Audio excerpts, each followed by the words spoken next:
I'm sure we get made fun of, like, ooh, the math kids at Cypress Bay, they never get outside. Like, they don't know how to touch grass. Hi, my name is Parker Astley. I'm the Director of Social Affairs for MAU. Since I've been in MAU, I've won first place a handful of times and a dozen placement trophies, so top 1 through 10. My SAT was a 1580. Should have gone that 1600.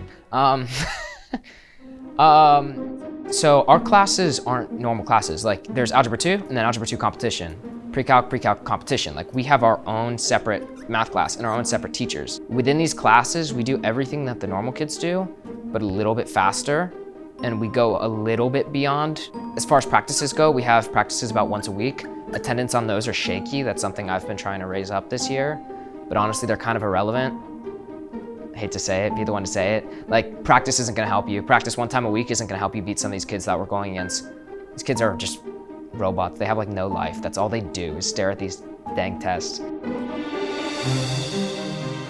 Some kids are just really talented with the numbers. Some kids practice really hard and they'll still never be as good as some of these machines that we go against. You know, you're dealing with the 1% of the 1%, and these kids are literally robots.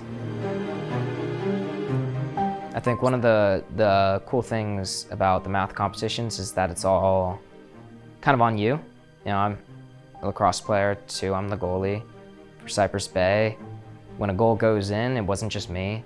It was my attack messed up, then my midfield messed up, then my defenders messed up, and then finally the ball gets to me and then I messed up.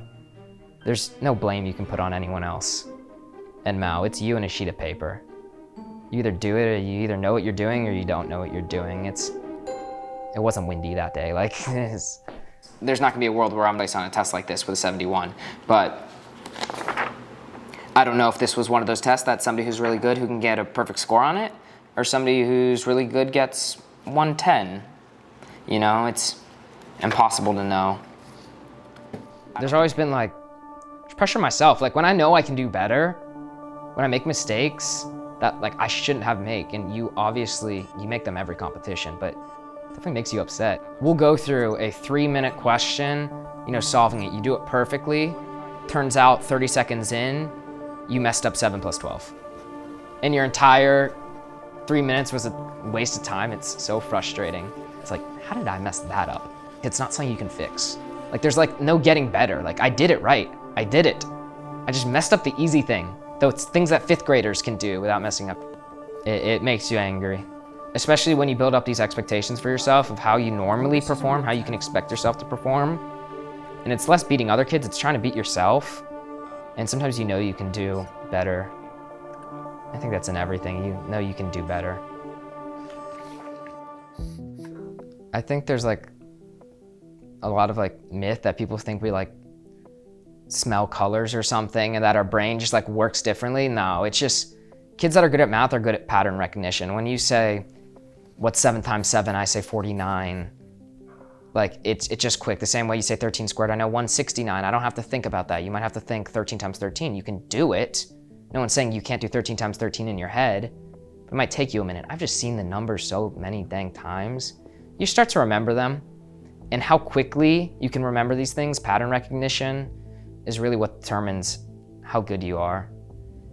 You know, not to undermine hard work. It takes work to expose yourself to different types of math, to expose yourself to problems. Most of the time when I'm doing a problem, I'm not like Einstein trying to put ideas onto the paper for the first time that's never been done before.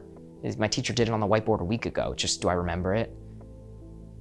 It's just really how good you can memorize things.